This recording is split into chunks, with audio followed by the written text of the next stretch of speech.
जय श्री कृष्ण। दोस्तों, एकादशी सनातन धर्म में मुख्य व्रत माना गया है। इन सभी एकादशियों में ज्येष्ठ मास की शुक्ल पक्ष की निर्जला एकादशी सबसे बढ़कर फल देने वाली मानी गई है, क्योंकि इस दिन एकादशी का व्रत रखने से पूरे एकादशियों का फल एक साथ प्राप्त होता है।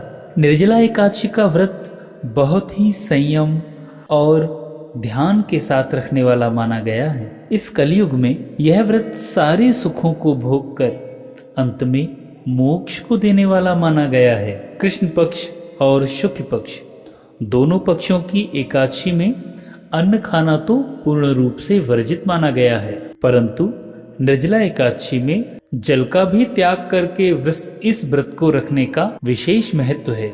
निर्जला एकादशी व्रत का पौराणिक महत्व भी है, जो कम रोचक नहीं है। तो आइए निर्जला एकादशी की व्रत की कथा को आरंभ करते हैं। जब सर्वज्ञ वेद व्यास ने पांडवों को चारों पुरुषार्थ धर्म, अर्थ, काम और मोक्ष देने वाले इस एकादशी व्रत का संकल्प कराया था, तब युधिष्ठिर ने कहा कि हे जनार्दन, ज्येष्ठ मास के शुक्ल पक्ष की जो एकादशी पड़ती है, कृपया उसका भी वर्णन कीजिए। तब भगवान श्री कृष्ण ने कहा, हे राजन, इसका वर्णन परम धर्मात्मा सत्यवती नंदन वेदव्यास जी ही करेंगे, क्योंकि ये संपूर्ण शास्त्रों के तत्व और वेद वेदांगों में पारंगत विद्वान हैं।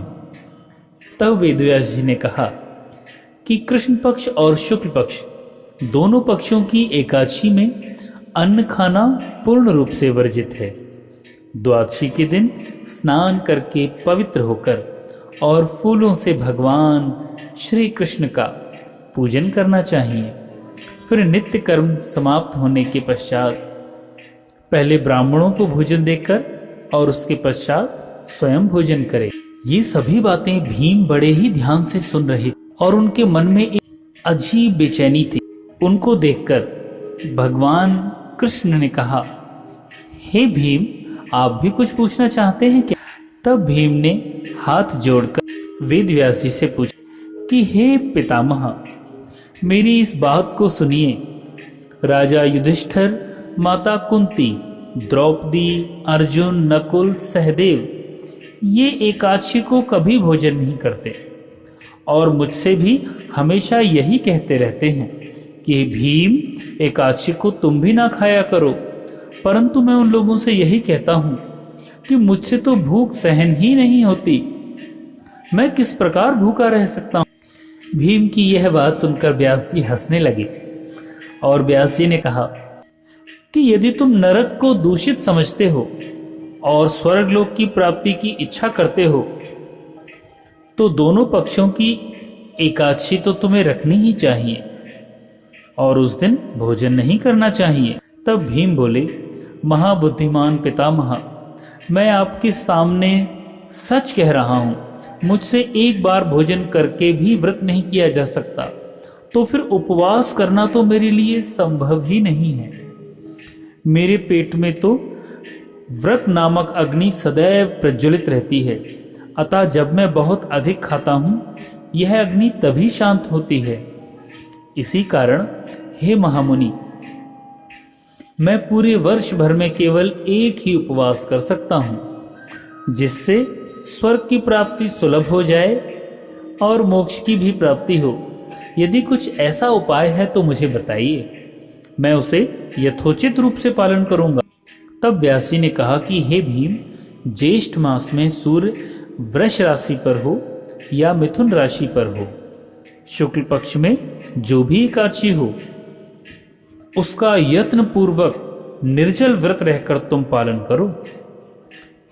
केवल आचमन करके मुख में जो जल जाता है, उसको छोड़कर अन्य किसी भी प्रकार से आपके मुख में अन्न, जल आदि नहीं जाना चाहिए, नहीं तो यह व्रत भंग हो जाएगा। एकादशी को सूर्य के उदय से लेकर अगले दिन सूर्य उदय तक मनुष्य को जल का त्याग करना चाहिए, तभी यह व्रत संपूर्ण माना जाता है। इसके पश्चात द्वादशी को प्रातः काल में स्नान करके ब्राह्मणों को विधि पूर्वक जल, अन्न, धन, स्वर्ण आदि जो भी यथासंभव हो उसका दान करे। इस प्रकार सब कार्य पूरा करके जितेंद्रिय पुरुष ब्राह्मणों के साथ भोजन करे। वर्ष भर में जितनी भी एकादशियां आती हैं उन सभी एकादशियों का फल एक साथ निर्जला एकादशी का व्रत करने से प्राप्त हो जाता है, इसमें बिल्कुल भी संदेह नहीं है। शंख, चक्र, गदा, पद्म धारण करने वाले भगवान विष्णु ने यह स्वयं मुझसे कहा था कि यदि मानव सब छोड़कर एकमात्र मेरी शरण में आ जाए और एकादशी को निराहार रहे तो वह सब पापों से छूट जाता है। इसकी महिमा यह है कि जो मनुष्य एकादशी का व्रत करते हैं उन स्त्री पुरुषों के पास विशालकाय, विकराल आकृति वाले, काले रंग वाले, दंड और पाशधारी भयंकर यम के दूत कभी नहीं जाते। अंतकाल में पीतांबरधारी, सौम्य स्वभाव वाले, हाथ में सुदर्शन धारण करने वाले विष्णु भगवान के दूत उस वैष्णव पुरुष को भगवान के लोक लेकर जाते हैं। अतः निर्जला एकादशी को पूर्ण यत्न करके उपवास करे, भगवान श्री हरि का पूजन करे, उनका ध्यान करे, जाप करे। स्त्री हो या पुरुष, यदि उसने मेरु पर्वत के समान यानी बहुत महान पाप भी किए हों तो भी इस व्रत के प्रभाव से उन्हें भस्म किया जा सकता है। जय श्री कृष्ण।